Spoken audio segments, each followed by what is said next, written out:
Selamat pagi. Hari ini kami lihatkan tema Iman Naisia. Bacaan ialah dari Ulangan 6 ayat 1 sampai 19. Ulangan pasal 6 ayat 1 sampai 19. Saya baca.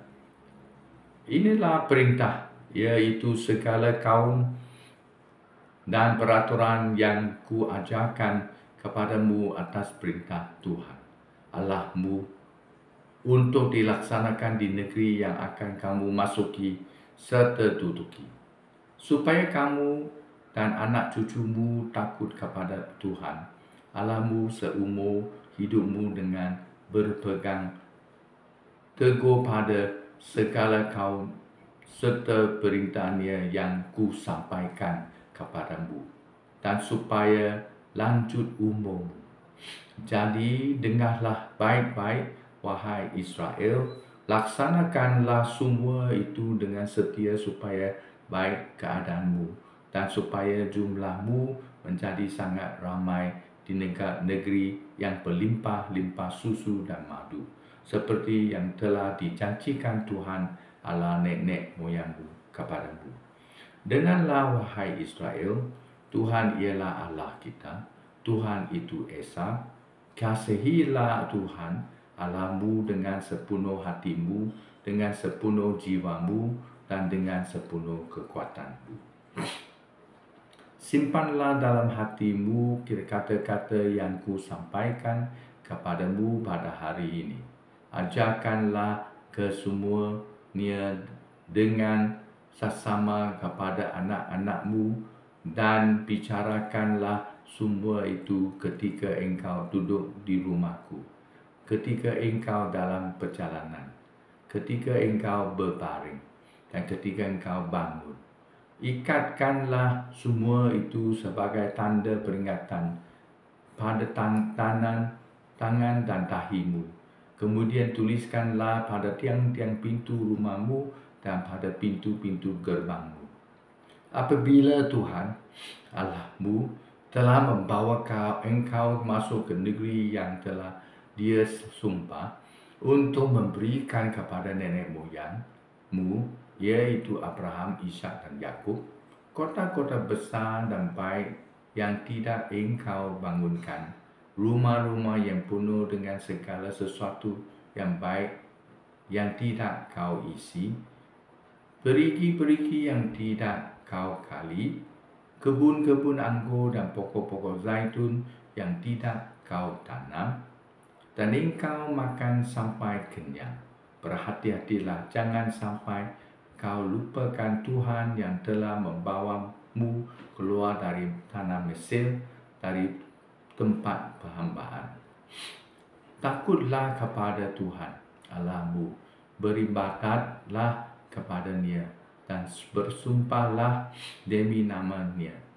Jangan ikuti Tuhan-Tuhan lain, yaitu Tuhan daripada bangsa-bangsa yang ada di sekelilingmu. Kerana Tuhan Allahmu yang hadir di tengah-tengahmu, sememangnya Allah yang cemburu. Jangan sampai murka Tuhan Allahmu menyala atasmu, sehingga engkau dipunahkannya dari muka bumi. Janganlah engkau menduga Tuhan Allahmu seperti engkau menduga Dia di masa.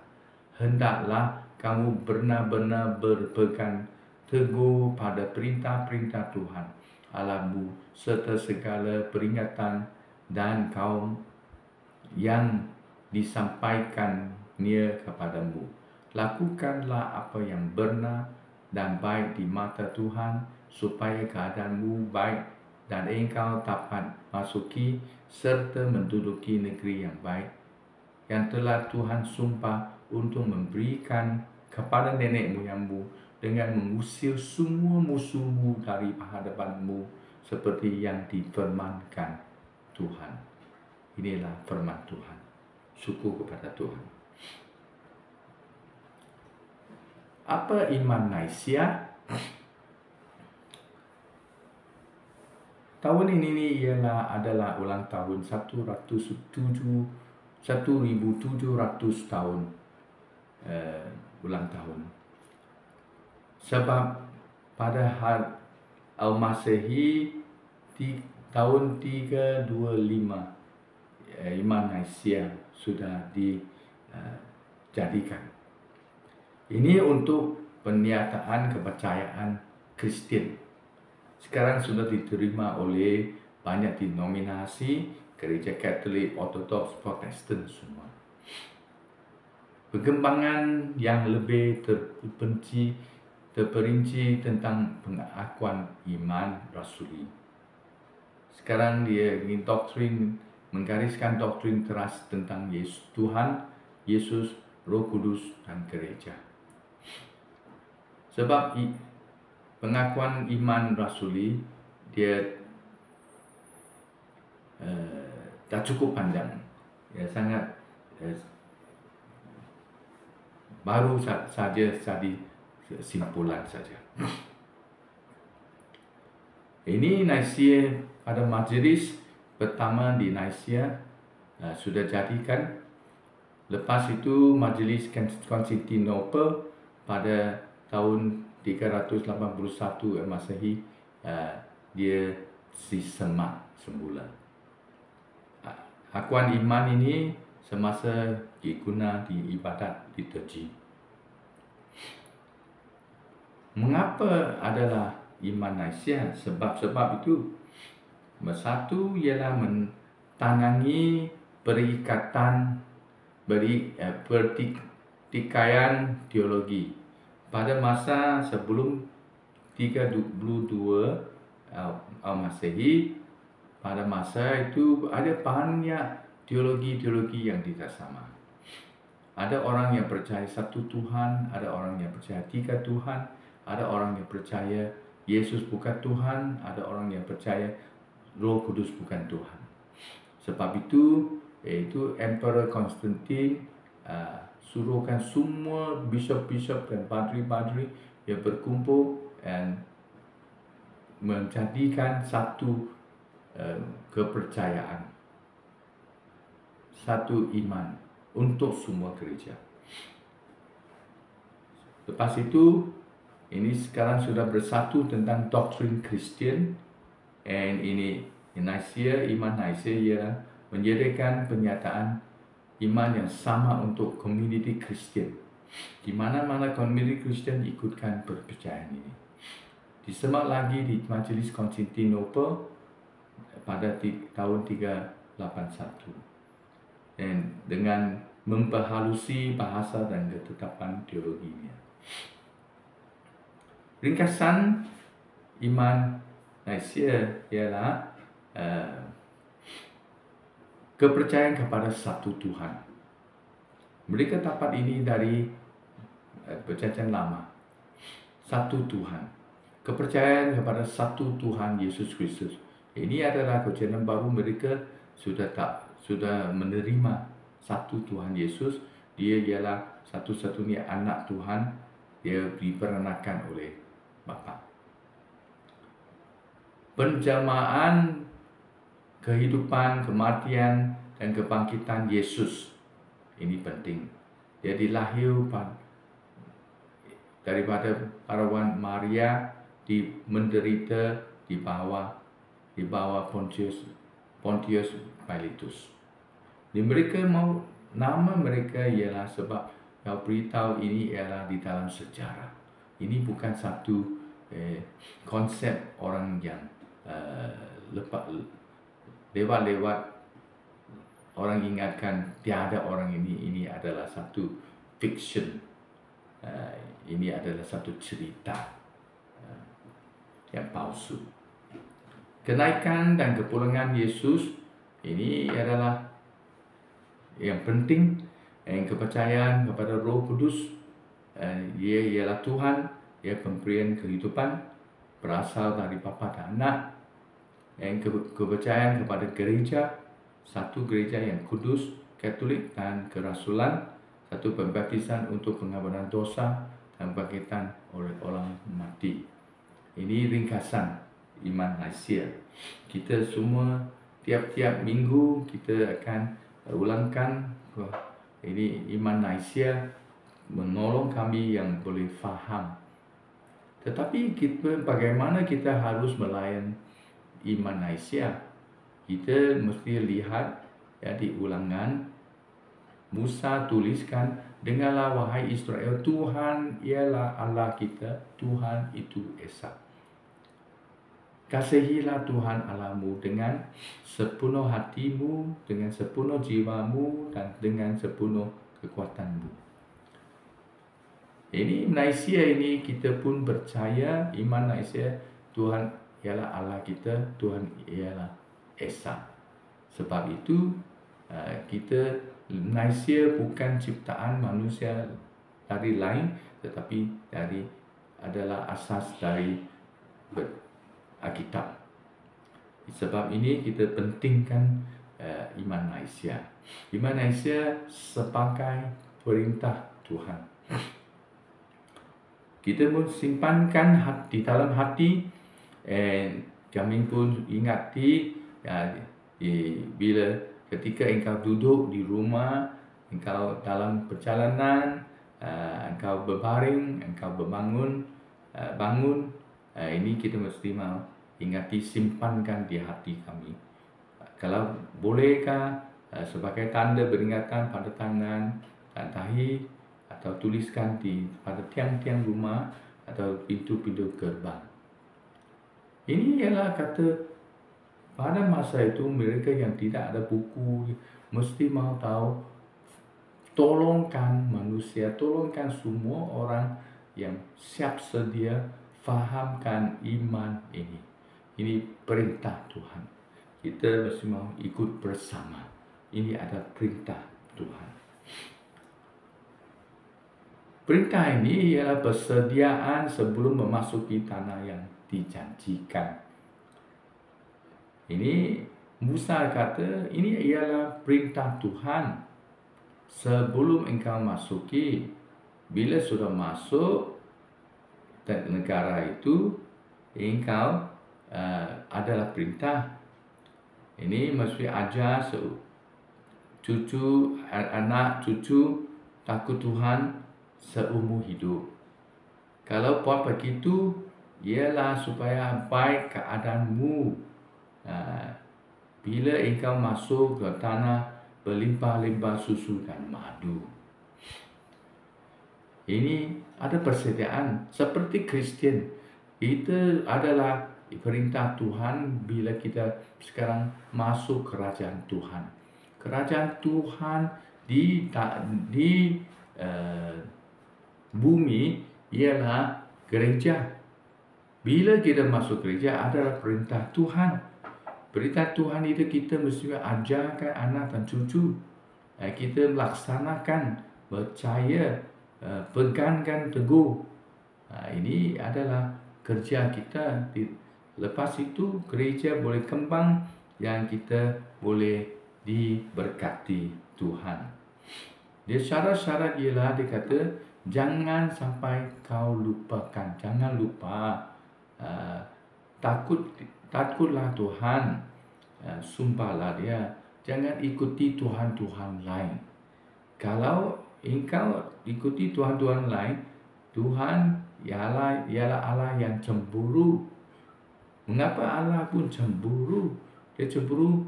Dia kata kalau engkau adalah ikuti Tuhan-Tuhan lain, Tuhan menjala atasmu sehingga engkau dipunahkan dari muka bumi. Tuhan akan pecatkan, hapuskan kami semua kalau kita ikuti Tuhan dan sudah lupakan Tuhan. Sekarang engkau baru faham mengapa ramai orang yang ada masalah besar yang ada terhadap kesengsaraan, sebab banyak kali kami sudah lupa Tuhan dan tidak takut Tuhan dan ikuti Tuhan-Tuhan lain atau konsep-konsep dunia, konsep-konsep lain. Tuhan kata dia yang cemburu. Seperti seorang papa, dia adalah beberapa anak. Dia sangat sayang mereka. Kalau sesiapa di luar akan musnahkan anak dia, dia memang lawan dia yang puncakkan dia. Kalau di antara sendiri, di dalam pun adalah anak-anak sendiri memusnahkan anak-anak lain, memang Tuhan dia adalah Allah yang cemburu. Dia memang tidak bagi chance akan yang musnahkan sesiapa. Orang itu, anak dia pun musnahkan sebab engkau sudah jadi jahat. Ini syarat-syarat. Lagi ada syarat-syarat dikata janganlah engkau menduga Tuhan, tetapi lakukan apa yang benar, yang baik. Apa yang benar, yang baik di mata Tuhan. Di dalam Alkitab banyak raja-raja mereka yang lakukan benda-benda yang tidak baik di mata Tuhan atau jahat di mata Tuhan. Sebab itu Tuhan tidak jaga mereka. Kalau engkau buat apa yang baik, benar, yang baik di mata Tuhan, buat perkara yang baik, bukan baikkan perkara. Baikkan perkara itu perkara rosak dibaikan, tetapi baik, buatkan perkara yang baik supaya keadaanmu baik. Keadaanmu akan baik. Dia kata yang engkau dapat memasuki serta menduduki negeri yang baik yang telah Tuhan sumpah untuk memberikan kepada nenek moyangmu dengan mengusir semua musuhmu daripada hadapanmu, seperti yang difirmankan Tuhan. Musuh pun diusir. Tak payah kerja apa-apa, tak payah peperangan, tak payah senjata. Tuhan akan menolong. Kalau you lihatkan di Alkitab Perjanjian Lama, banyak cerita-cerita tak payah mereka lawan. Itu tumbuk Jericho pun sama juga. Itu ini askar-askar itu asing, askar-askar Syria pun sama juga. Mereka dimusnahkan sendiri, seperti Tuhan usirkan semua musuh saja jadi baik. Apakah anda tahu iman Asia dan keinginan untuk memerhatikannya berhati-hati dan serius? Kita mesti mau serius. Serius percaya Tuhan ialah satu, ialah Esa. Tuhan pun, ya Yesus Kristus, dia betul-betul yang bukan seorang yang memberi berkat saja. Dia kata, you tak payah mohon berkat, mohon aman damai, mohon sebab Tuhan sudah faham. Kalau seorang bapa, dia tahu kan bila anak mau makan, dia akan sediakan, dia akan menolong. Dia tidak adalah minta, dia pun menolong. Sebab dia ialah Tuhan yang Bapa yang baik. Iman Naisia ialah satu kepercayaan menolong yang ringkas untuk kami. Seluruh Alkitab boleh ringkasan di dalam iman Naisia. Ini yang penting. Kita mesti mau memerhatikan dan serius ikut iman Naisia. Saya harap engkau pun serius pahami iman Naisia dan ikut iman Naisia, yang taatkan iman Naisia, berhati-hati dan serius. Kalau begitu, memang engkau sudah, keadaan engkau akan baik dan musuh diusir semua. Dan engkau ialah di dalam gereja Tuhan, ialah kerajaan Tuhan. Ini ialah perbuatan kehendak Tuhan untuk kami. Marilah doa. Tuhan yang Maha Kuasa, tolonglah kami yang kembali yang faham iman Naisia, sebab di dalam ialah kepercayaan Tuhan ialah Esa. Tuhan ialah Allah. Dan Yesus ialah anak Tuhan. Dan Yesus dia jadi manusia dan mati di atas kayu salib untuk menghapuskan dosa-dosa manusia. Dan Roh Kudus dia datang memberi nyawa, menolong kami yang dapat kehidupan yang kekal. Kami percaya gereja ialah kerajaan Tuhan di dunia. Dan semakin hari, semakin lama, gereja akan semakin maju, makin baik. Tetapi sebelum sampai, kami tahu kan gereja memang adalah kelemahan sendiri, tetapi kami ialah setiap hari akan majukan, ikutkan Roh Kudus yang mengimprovekan gereja-gereja di dunia. Kami jadi ahli-ahli gereja, kami mesti diimprovekan. Tolonglah kami, sucilah kami. Kami akan memberikan kemuliaan kepada Tuhan Allah Bapa, Yesus Kristus dan Roh Kudus. Dalam nama Yesus. Amin.